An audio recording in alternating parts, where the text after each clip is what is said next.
Të nderuar shikues, në Ditarin e orës 9 do të ndiqni. Rikthimi i fruthit dhe viktima e parë vën alarm prindrit, mjekët apelojnë vaksinohuni në kohë. U betua mbi kushtetut si ministër i jashtëm, por kryeministri Edi Rama ja dorëzoi Gen Cakës kompetencat për drejtimin e dikasterit. Reagon Meta, nuk ndërhyj në organizimet e brendshme. Demokratët vazhdojnë takimet për organizimin e protestës së 16 shkurtit pas mbledhjes së grupit parlamentar. Edi Paloka u bën thirrje qytetarëve: ngrihuni. Zonja dhe zotëri, mirëmëngjes, mirë se vini në Ditarin e orës 9 këtu në ekranin e A2 CNN. Në minutat në vijim gjithashtu do të ndiqni. Nga Forumi Ekonomik i Davos, kancelaria gjermane Angela Merkel kritikon politikat e administratës Trump dhe kërkon unitet brenda Bashkimit Evropian.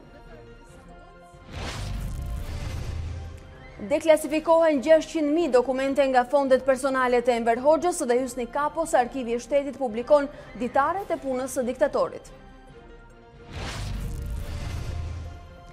Përmbytet kupa, anulohet përballja e bardhebluve me flamurtarin për shkak të shiut, Kuksi u mund nga Polonia, ndërsa Laçi nga Bylisi.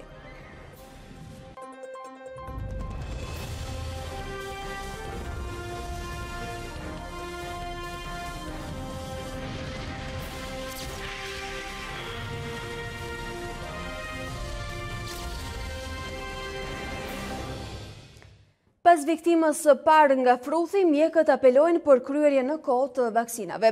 Prindërit të cilët u kanë shtyrë injeksionin fëmijëve kanë nxituar t'i vaksinojnë, por nuk mungojnë edhe familje të cilat refuzojnë që fëmijët e tyre të marrin çdo lloj vaksine. Sipas specialistëve, këta fëmijë jo vetëm janë në rrezik, por edhe të tjerët. Rikthimi i fruthit dhe viktima e parë për këtë vit vën alarm prindrit. Mëngjesin e së mërkurës, shumë prej tyre kanë nxituar të vaksinojnë fëmijët që kanë mbushur moshën 1 vjeç, apo u kishin shtyrë injeksionin. Më të friksuar janë prindrit e foshnjave disa muajshe, pasi ndaj tyre nuk mund të aplikohet vaksina pa mbushur 1 vjeç. Ata kanë një lutje për prindrit e tjerë. Të vaksinojnë dhe t'jenë nën kujdesin e doktorit. Dhe mos rrezikojnë dhe fëmijët tuaj që janë në 1 vjeç, besoj. Patjetër, sigurisht, dhe për të tjerë dhe për tonë. Në momentin që do mbush 1 vjeç, do t'ja bëni vaksinën? Patjetër. Kam djalin 3 vjeç e gjysja kam bërë që 1 vjeç. Por as rishfaqja e fruthit dhe as humbjet e jetëve nga kjo sëmundje nuk kanë lëkundur vendimin e disa prindërve, kryesisht të besimit musliman, për të mos vaksinuar fëmijët. Madje mes kartelave shëndetësore të fëmijëve, gjen edhe refuzime të gjitha vaksinave nga ana e prindërve. Ata jo vetëm që janë të rrezikuar vet, ata rrezikojnë edhe të tjerët. Fëmijët e tjerë që të cilëve nuk ju ka ardhur mosha për t'u vaksinuar, rrezikon veten dhe bëhet burim epidemie edhe për fëmijët e tjerë. Specialistë të shëndetit publik apelojnë për vaksinimin në kohë të fëmijëve. Fruthi është një sëmundje me transmetim viral tepër të lartë dhe sigurisht është vdekje prurës. Respektimi në kohë i kalendarit të vaksinimit kundrejt fruth rubol parotitit është shumë i domosdoshëm. Një humbje jeta, 30 të prekur dhe 45 të dyshuar janë shifrat zyrtare të sëmundshmërisë nga fruthi për këtë vit. Ende nuk kemi të bëjmë me epidemi, pasi sëmundja është e lokalizuar vetëm në Tiranë. I ftohti i acartë në zonat malore të vendit ka izoluar me 10 familje. Për vetëm 3 javët e para të këtij viti, mbi 20.000 persona kanë kërkuar ndihmë mjekësore, pjesa më e madhe në kryeqytet. Por situata ishte problematike për familjet në zonat e izoluara nga dëbora, për të cilat ndërhyrja u realizua vetëm me helikopter.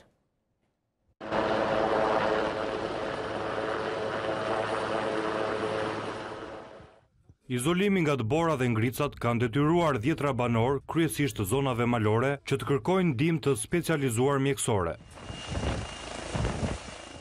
Nga data 5 deri më 15 janar, kur temperaturat u ulën ndjeshëm, u shpëtuan me 10 jetë njerëzish. Kemi bërë 12 misione me helikopter në këto zonat izoluara ose në vendet vështira, siç ishte ajo e Malit Çikës, nga të cilat rreth 7 janë bërë për arsye të izolimit që ka pasur në për këto zona. I ftohti sjell probleme të shumta shëndetësore. Kjo është flota e përbërë nga 32 autoambulanca të cilat janë në pritje për të ofruar një shërbim mjekësor, por si ndodh koordinimi mes tyre? Urgjenca mjekësore si mund t'ju ndihmojmë? Të gjë kam bashkëtorën në temperaturën e gripe. Nga data 1 deri në 21 janar, 21.576 persona kërkuan ndihmën e mjekëve, ku afro 15.000 raste ishin në Tiranë. Brataj përmend edhe shërbimet e vitit kaluar. Futja e qaqeve të tjera nga shtatori deri në fund të vitit çoi në një numër total të thirrjeve për ndihmë në 202.000 thirrje. Në qendrën kombëtare të urgjencave mjekësore, lëvizja ambulancave dhe ekipit mjekësor monitorohet në kohë reale. Do një 100 metra larg aty dalë makinë.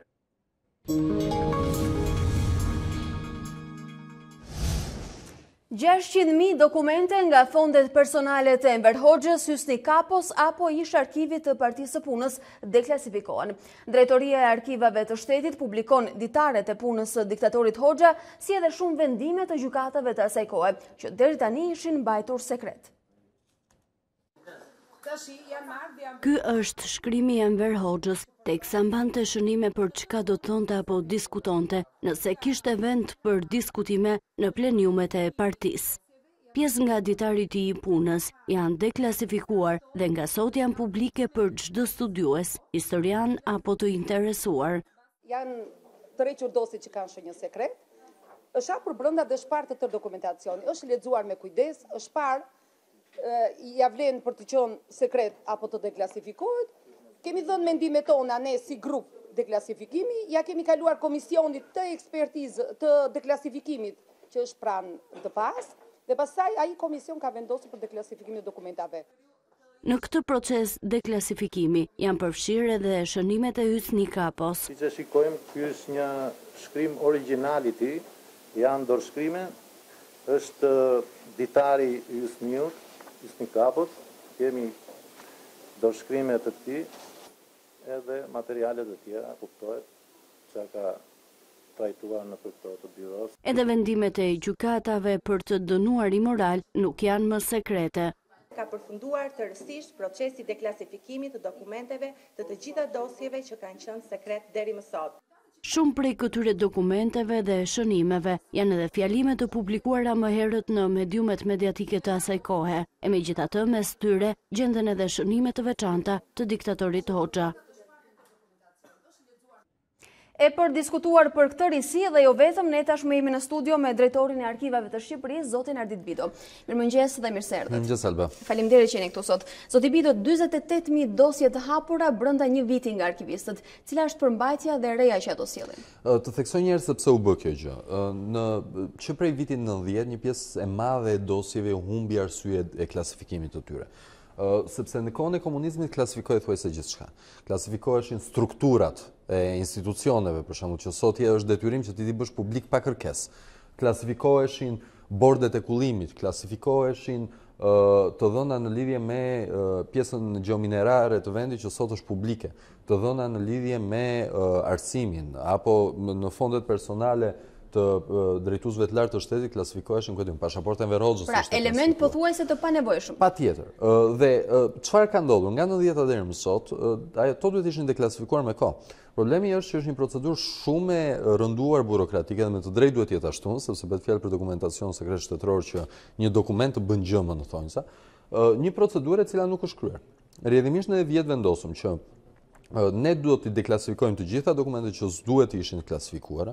Ngritej një grup pune me 8 arkivistë të cilët bën verifikimin flet më flet të këtyre 600.000 dokumenteve të cilat janë klasifikuar dhe në fund të tyre doli që 48.200 dosje ishin për të deklasifikuar, s'kishin asnjë arsye të ruajtjes, 2.000 dosje po përmbajnë sekret shtetëror, do t'u vijë çasti i tyre, një pjesë e tyre do t'u vijë shumë herët, sepse dhe koncepti i sekretit ka rregullat e veta ligjore që nuk mbetet për herë sekret, për të deklasifikuar më vonë. Por ama nga 50.000 dosje, 48.000 dosje ishin për të deklasifikuar me kohë. Duket se burokracitë ka qenë pengesa e vetme për të deklasifikuar ato. Ka qenë thjesht një procedurë pune që duhet ishte kryer, por që ishte një procedurë aq le themi e imtësishme dhe kokçarse që nuk ishte marrë njëri mundimin ta kryente masivisht. Megjithatë, çfarë na sjellin këto 600.000 dokumente të reja tashmë të deklasifikuara? Atje ka informacione shumë interesante, po janë informacione cilat si gazetar mund të vini në sallën e studimit të kërkoni, si studius mund të vini në sallën e studimit të kërkoni, unë nuk do bëj rolin që të përzgjes se cila është më interesante, apo po them thjesht disa ide të përgjithshme. Për shembull, një pjesë e këtyre janë shfrytzuar në ndërkohë nga gazetarë dhe nga studiues. Të cilët kanë pasur akses të vazhdueshëm apo jo? Jo, e kam fjalën pas deklasifikimit të tyre, se deklasifikimi është bërë muaj për muaj. Domethënë, çdo muaj ne kemi deklasifikuar një të 12-ën e kësaj shifre që bie 50.000. Dhe rrjedhimisht ata të cilët ishin të vëmendshëm dhe shihnin se këto botojnë fletoren zyrtare çfarë deklasifikohet, kanë ardhur, kanë bërë tema interesante, për shembull në lidhje me Arrin në Rubik, që është bërë disa herë studime dhe tema gazetareske, apo tematika të ndryshme. Janë pafundësisht.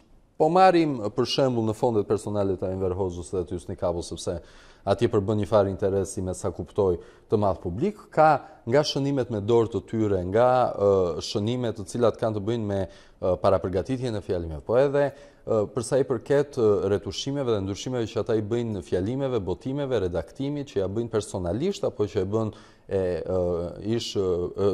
bashortja e diktatorit asaj kohe që i bën me shënim dorë, apo sekretari i tij personal, që përbëjnë një interes shumë të madh historik dhe studimor dhe gazetares nga ana tjetër.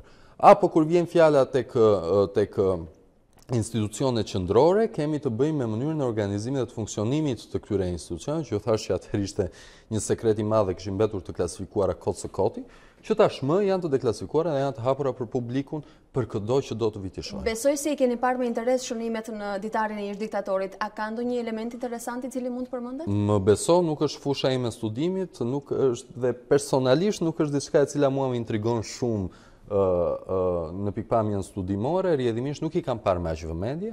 Kam parë disa prej tyre për të kuptuar natyrën dhe sa interes publik do të përbënin në pozicionin tim si drejtori i arkivave për të kuptuar se çfarë mesazh duhet të transmetoj publikut, si ardit, si studiues, si studiues i historisë dhe si ish gazetar, nuk janë ato të cilat mua personalisht më bëjnë interes. Bëjnë interes për një pjesë të madhe të opinionit publik, janë të hapura për të gjithë, rëndësi ka që tashmë nuk bëhen çoka me këtë gjë, sepse një pjesë e këtyre dokumenteve, rrallë herë mua më vinin në zyrë dhe më thoshin, ma jep këtë dokument, unë e kam parë këtë dokument, kam parë dhe këtë tjetër, madje edhe këtë tretin e kam Pra, po shmangim edhe një funksion sekretar, evitojmë disa burokraci. Jo, shmangim një qok që është bërë me dokumentet sekrete, cilat ju jepeshin Albës si jepeshin, Arditit si jepeshin, se këte kemi xhan duhet i bëjmë një qok, këto se kemi xhan duhet i bëjmë një qok.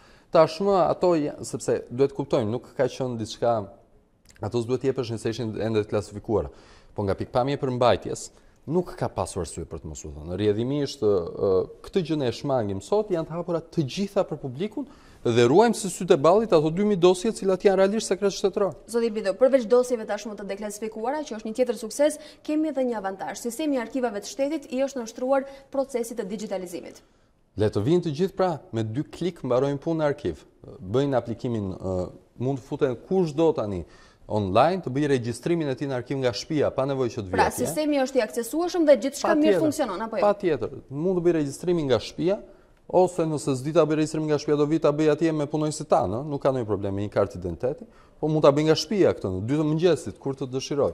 Do vinë në institucion, për 20 sekonda do i printohet karta individuale dhe me atë kartë futet brenda në sallën e studimit, futet në kompjuterin në hapësirën e vet virtuale, në të cilën ai porosit dosjet që do të shohë. I porosit dosjet, përcakton datën që ka përcaktuar, me atë kartë, kur hyn në hapësirën e tij virtuale, i ka të gjitha të listuara të digitalizuara. A mund ta themi arkivat gjithçka online?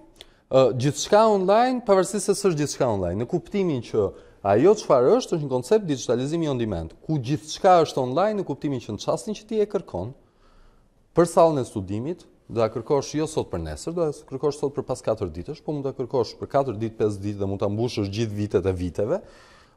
Thjesht kërkesa, le themi, për zgjidhje dosjeve që ti do të shohësh nuk mund të bëhet sot për nesër. Ajo do një 4 ditë avans dhe mund të mbushësh datën 22 dua këto 25 dosje, datën 23 dua këto 25 dosje. Mjafton një kërkesë paracaktuar. Këto 4 ditë ne na japin gjithë shansin, sepse kemi rritur kapacitetet tona digitalizuese, ta marrim kërkesën, t'i skanojmë dokumentet, t'i jedhim në hapësirën virtuale dhe të vish ta shohësh, ose nëpërmjet shërbimit arkiva online, nëpërmjet që është me pagesë, në ndryshim nga salla e studimit që është falas, ku ti futesh në shtëpinë tënde, kudo që ndodhesh, bën aplikimin e dosjeve, për 1 deri në 3 ditë i ke gati dhe të dërgohen. Zoti Bido, unë ju falenderoj që ishit të mëngjesu dhe suksese tjera. Kënaqësi, faleminderit.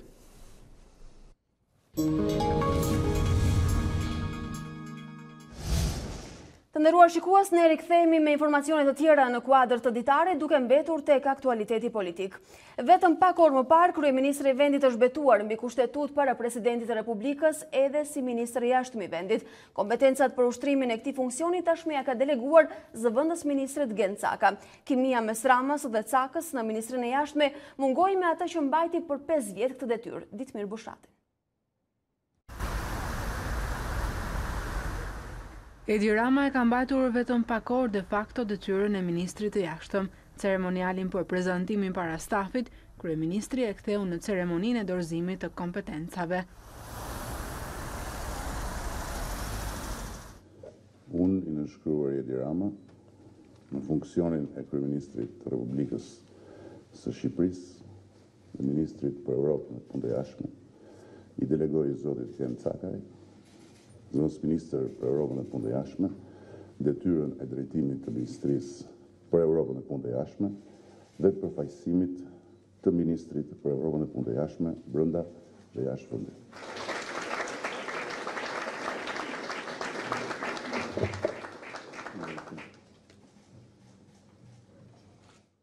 Gencakaj, që kishte zgjedhur të heshte për kritikët ndaj propozimit të tij, u përgjigj në ditën që mori përgjegjësitë. Të qenit drejtues i këtij institucioni kyç të shtetit shqiptar, me kompetencat të deleguara nga vetë zoti Edi Rama, në vëzhgimin e tij pashmangshmërisht të afërt, është një start goxha i garantuar në ngrykën e zjarrit të akuzave pa bazë dhe paragjykimeve pa faj. Deklaratat e Gencakaj për ndryshimin e kufive Kosovë-Serbi ishin një nga argumentet që presidenti refuzoi dekretimin e tij. Garancia e zotit Cakaj ishte kjo. Ky transferim autoriteti institucional nuk nënkupton asnjë ndryshim objektivash, strategjike dhe politike të qeverisë shqiptare në kuadrin e politikës të saj të jashtme. Më herët Ditmir Bushati kishte mbajtur fjalimin e lamtumierës që mes falënderimeve kishte këtë mesazh. Nuk ka garanci se ajo çfarë kemi përpara do të jetë domosdoshmërisht më e mirë a më e lehtë se ajo çka lëm pas. Puna jonë transformuese ka krijuar me siguri të pakënaqur dhe kundërshtar. Por një gjë është e sigurt. Sfidat na kanë bërë më të fortë, më të qëndrueshëm e shpresojmë më të denjë për Shqipërinë e nesërmes. Ditmir Bushati, i cili ka drejtuar për më shumë se sa 5 vjet e gjysmë ministrinë e jashtme, e la godinën duke larguar në këmbë së bashku me stafin e tij më të ngushtë. Nga ana tjetër, presidenti Ilir Meta deklaroi se nuk është kompetencë e tij të ndërhyjë në organizimin e brendshëm të ekzekutivit, por nga pikpamja kushtetuese nuk harroi të theksonte se kreu i shtetit e ka shumë të qartë se kompetencat për lidhjen e marrëveshjeve ndërkombëtare nuk mund t'ia jap një zëvendës ministri. Presidenti Ilir Meta zgjodhi të mos përfshihet në deklarata direkte për vendimin e kryeministrit Edi Rama për të deleguar kompetencat e tij si ministër i jashtëm vetëm pak orë pasi ishte betuar në zyrën e kreut të shtetit. Presidenti tha se nuk është kompetencë e tij të ndërhyjë në organizimin e brendshëm të ekzekutivit. Presidenti nuk ndërhyn dhe nuk komenton për aktet e organizimit të brendshëm të ekzekutivit apo edhe të ministrive. Unë si presidenti Republikës respektoj kushtetutën dhe i kam shumë qarta kompetencat e mia. Presidenti Ilir Meta refuzoi të dekretonte Gencakaj në detyrën e ministrit të jashtëm, vendim që solli një seri përplasjesh mes presidencës dhe kryeministrisë dhe që detyroi Edi Ramën të vetë propozohej ministër i jashtëm. Për këtë vendim, Edi Rama ka deklaruar se do të dërgojë në gjykatën kushtetuese presidentin e Republikës.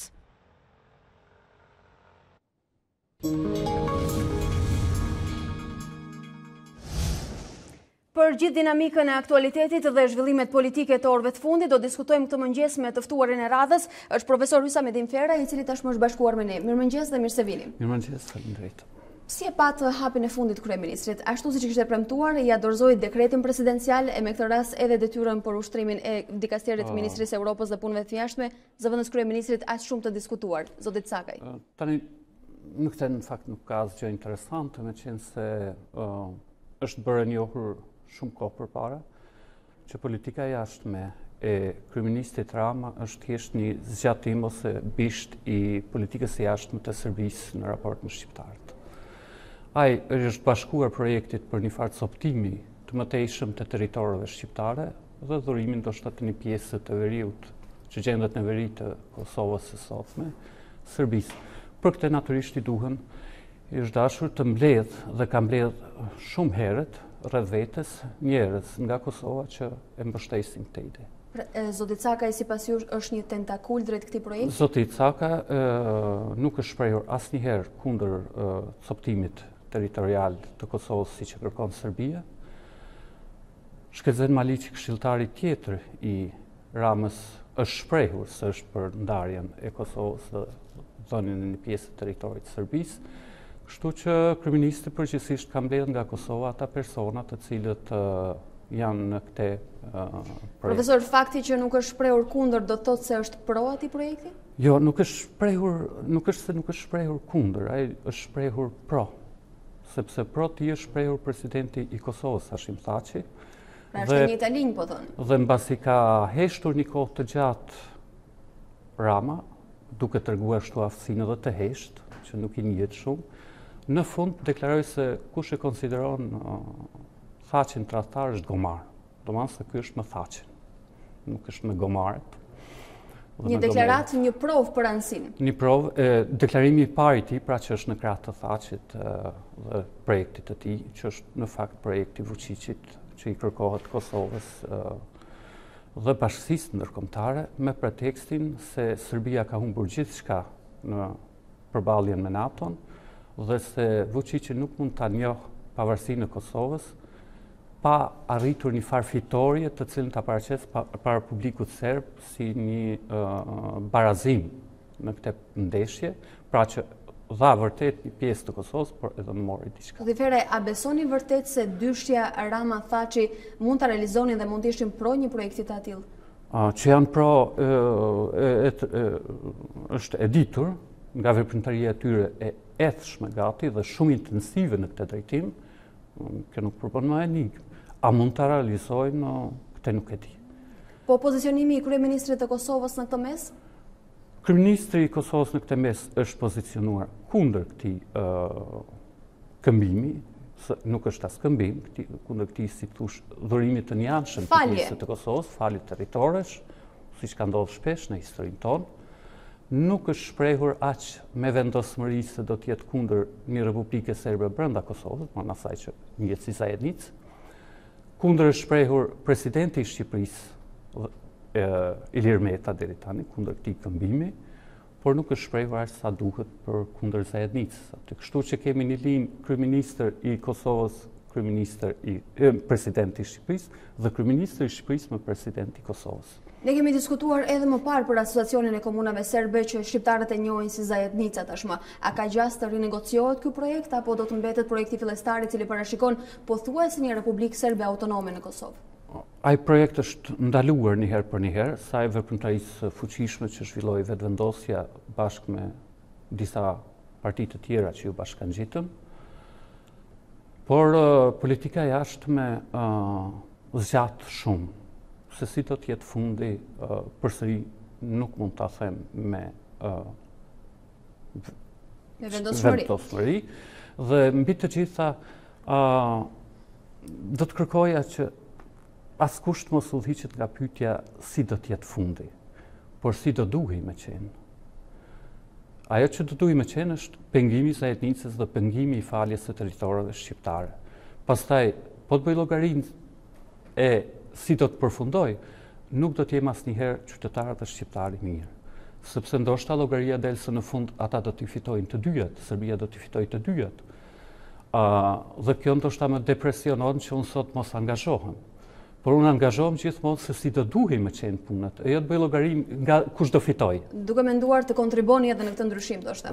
Unë përpiqem të kontriboj aq sa mundem, por gjithmonë kam këtë kërkesë metodologjike për njeriu në përgjithësi që nuk duhet të mendoj shumë si do të jetë rezultati dhe të jetë me fitimtarin. Por si u rezulton se mendojnë shqiptarët? Përgjithsisht bëjnë llogarinë se kush do fitojë dhe bëhen me atë projekt. Tani këta kanë bërë llogarinë se Serbia do të fitojë dhe janë me Serbinë. Profesor, ju jeni njëkohësisht edhe antar i Këshillit të Lëvizjes Vetëvendosje. Pse na krijohet përshtypja sikur vetëvendosja është pak e distancuar në këtë periudhë? Vetëvendosja përkundër është në aktivitet të plot. Ajo që është e pakëndshme çka po ndodh në mesin e shqiptarëve është se ndërkohë që lëvizja vetë po forcohet për ditë më shumë, territorët mund t'ikin shpejt më shpejt. Prandaj në këtë kuptim lëvizja është shumë mirë, por Kosova është shumë keq dhe shqiptarët përgjithsisht. Sa pesh ka aktiviteti i lëvizjes Vetëvendosje në këtë momente? Pesha ka qenë shumë e madhe në kuptimin varet me çka do ta masim, domethënë me vetëdijsimin e shqiptarëve, me vetëdijsimin e popullit. Është me peshë shumë të madhe, tani ka një vërshim të njerëzve, ka qëndrimet e vetëvendosjes dhe po ashtu në antarësimin formal në vetëvendosje. Doja ta masnim me kontributin e mundshëm në produktin final. Në produktin final unë kam, shpresoj se do t'i ndaloj këto projekte kaq të rrezikshme dhe kaq të padrejta. Për një moment fundi dua të rikthejmë edhe tek ajo që tha zoti Meta për kryeministrin Rama, me që e shihni si një faktor kaq të rëndësishëm në këtë projekt, kaq të madh dhe të rrezikshëm. Duke shfrytzuar kushtetutan, tha se do të jetë ai i cili do të ulet në delegacionet përfaqësuese si ministër i Evropës dhe punëve të jashtme. A do të ndryshojë kjo diçka në këtë skenar, meqense kryeministri do të na përfaqësojë edhe si diplomat i vendit? Kjo ndryshon diçka, domethënë e forcon linjën veprimin në drejtimin e politikës jashtme serbe, e forcon atë si zgjatim në qeverinë tonë dhe kjo natyrisht i forcon pozicionet serbe përballë shqiptarëve. Por për finalen thash as nuk e marr shumë parasysh se si do të jetë, por marr parasysh detyrën time të sotme për ta ndaluar këtë plan të Vučićit.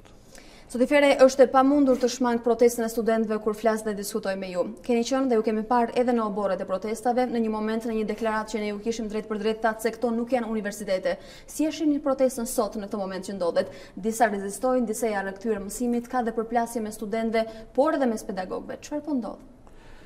Në kuptimin e mirëfillt konceptual nuk ka përplasje midis studentëve, sepse strictu sensu ata si thosh që kërkojnë të bëjnë mësimin pa u plotësuar kërkesat, me përkufizim nuk janë mirëfilli student.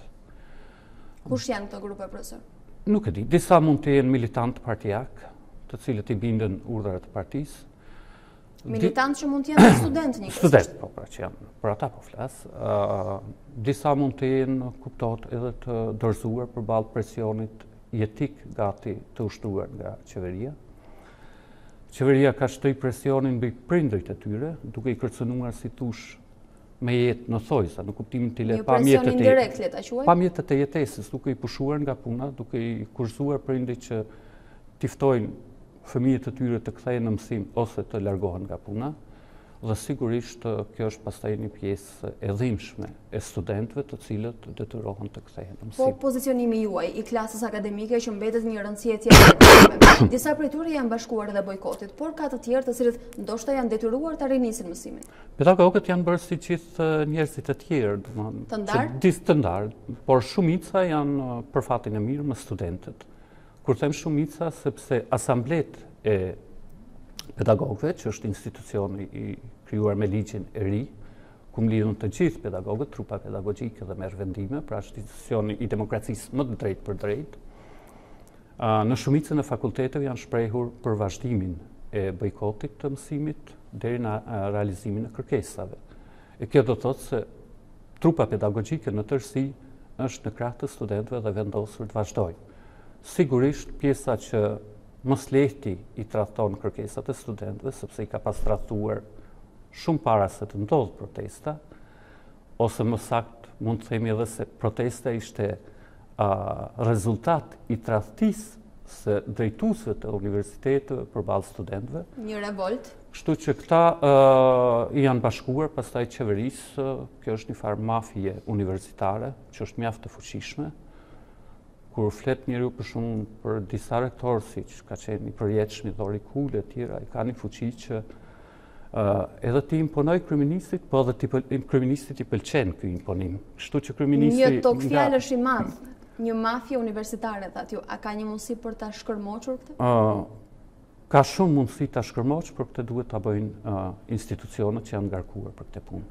Hetësia duhet kishte filluar hetimin e pasurisë shumë përfolur të disa personave të cilat përjetësisht kanë këmbyer 2 pozicione, dekan, rektor, dhe pastaj nga rektor pra dekan. Pra, e gjeni me vend edhe atë që kemi quajtur vetting edhe për botën akademike? Jo, ai është i vonuar, kuptohet, sepse pasuritë të disa rektorëve ndoshta i ka përcejnë edhe ato të ministrave të përfolur, ose të shefave të drogës, siç i quhen me kështu me radhë.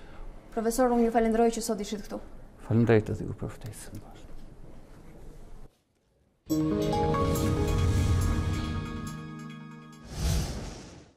Ne do të rikthehemi tashmë me zhvillime të tjera nga vendi.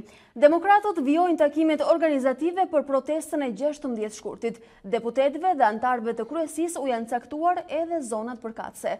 Aldo Bunqi dhe Gazmend Bardhi do të kujdesen për organizimin e protestës në kryeqytet.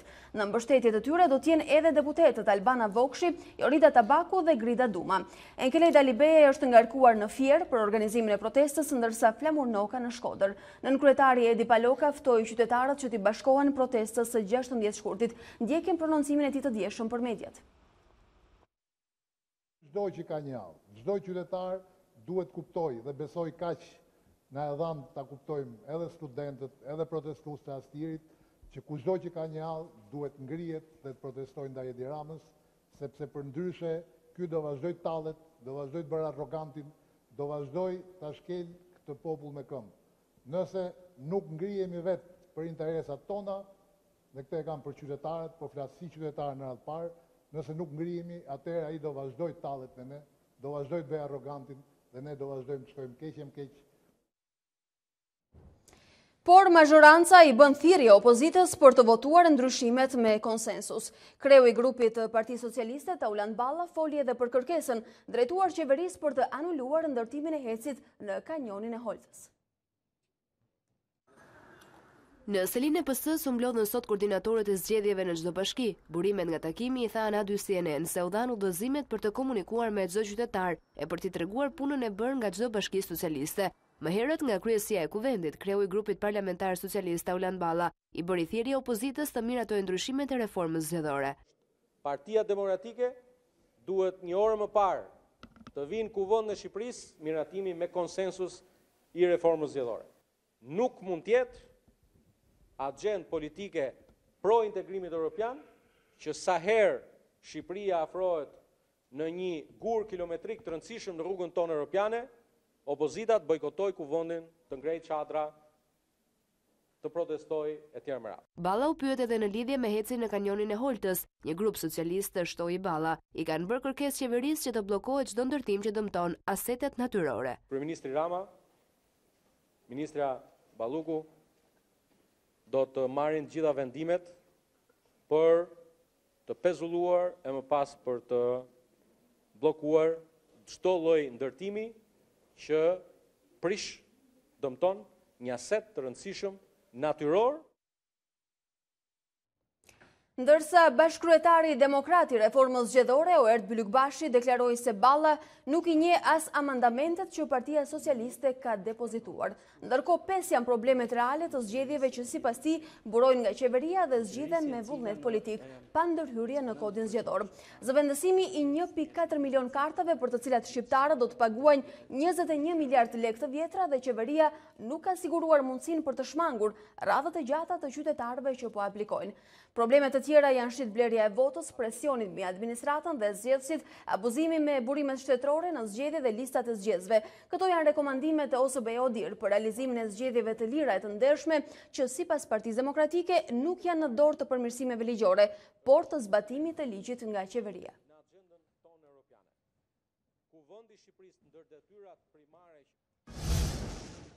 Gjatë pjesëmarrjes në forumin e Davosit, kancelaria gjermane Angela Merkel u fokusua edhe tek Ballkani. Ajo zhvilloi një takim me presidentin serb Aleksandar Vučić. Ata diskutuan kryesisht për zgjidhjen e çështjes së Kosovës dhe për integrimin e Serbisë në Bashkimin Evropian. Presidenti Vučić tha pas takimit se biseda me Merkel nuk ishte e lehtë. Sipas tij, liderja gjermane vlerësoi dëshirën e Beogradit për dialog dhe për arritjen e një kompromisi. Ndër të tjera, kancelaria Merkel e ftoi Vučić për një vizitë zyrtare në Berlin. Ka nisur me tone të nxehta debati 2 ditor për marrëveshjen e Prespës në Parlamentin grek. Opozita paralajmëron se populli dhe historia nuk do të falë një vot pro emrit Maqedonia e Veriut. Verdikti do të jepet ditën e premte. Diskutime 2 ditore në Parlamentin grek për ratifikimin e të ashtuquajturës marrëveshje e Prespës nisen me debate të nxehta, ndërsa hapi diskutime deputetja e partisë në pushtet Siriza, Athanasia Anagnastopulo, tha se ujdia për emrin e Maqedonisë kishte sjell paqe dhe stabilitet në rajon. Është një marrëveshje historike e cila zgjidh një problem kombëtar që zgjat prej 30 vitesh. Por Jorgo Komutsakos, ligjvënës nga partia kryesore opozitare Demokracia e Re, e cilësoi marrëveshjen si një gabim dhe tha se populli grek dhe historia nuk do ta falte qeverinë. Është një nga ato gabime që nëse ndodh është vështirë të korrigjohet, ka ardhur koha për të marrë përgjegjësitë. Ne themi jo me zë të lartë, ndërsa ju një po të dëmshme. Historia dhe populli grek nuk do t'ju falin. Parlamenti pritet ta ratifikojë marrëveshjen në votimin e 25 janarit, edhe pse me një shumicë të lehtë. Kryeministri i Majt Aleksis Tsipras duket se ka siguruar mbështetjen e të paktën 151 deputetëve në parlamentin me 300 vende, jo të gjithë janë nga partia e tij. Një sondazh i gazetës Prototema tregoi se 66% e personave të intervistuar janë kundër marrëveshjes. Ata e konsiderojnë emrin Maqedonia Veriore një vjedhje të identitetit, për leshje të dhunshme shpërthyen të dielën në Athinë kundër ujdisë.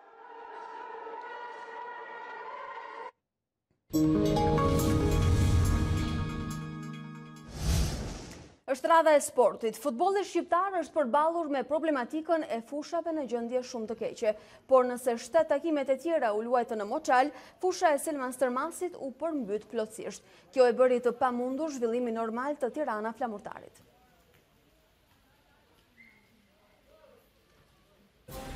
Të nderuar shikues, në këto minuta të ditarit ju ndoqët. Rikthimi i fruthit dhe viktima e parë vën në alarm prindrit, mjekët apelojnë vaksinohuni në kohë. U betua mbi kushtetut edhe si ministri i jashtëm, por kryeministri Edi Rama ja dorëzoi Gen Cakës kompetencat për drejtimin e dikasterit. Reagon Meta, nuk ndërhyn në organizimet e brendshme. Demokratët vazhdojnë takimet për organizimin e protestës së 16 shkurtit pas mbledhjes së grupit parlamentar. Edi Paloka u bën thirrje qytetarëve: ngrijuni. Nga Forumi Ekonomik i Davos, kancelaria gjermane Angela Merkel kritikon politikat e administratës Trump dhe kërkon unitet brenda Bashkimit Evropian. Deklasifikohen 600.000 dokumente nga fondet personale të Enver Hoxhës dhe Hysni Kapos, arkivi i shtetit publikon ditaret e punës së diktatorit. Përmbytet kupa, anulohet përballja e bardhë bluve me Flamurtarin për shkak të shiut, Kuksi u mund nga Apolonia, ndërsa Laçi nga Bylisi. Të nderuar shikues, kjo ishte gjithçka e përgatitur për ditarin e orës 9 këtu në ekranin e A2 CNN. Unë ju falenderoj për vëmendjen, bashkë me të takofshim.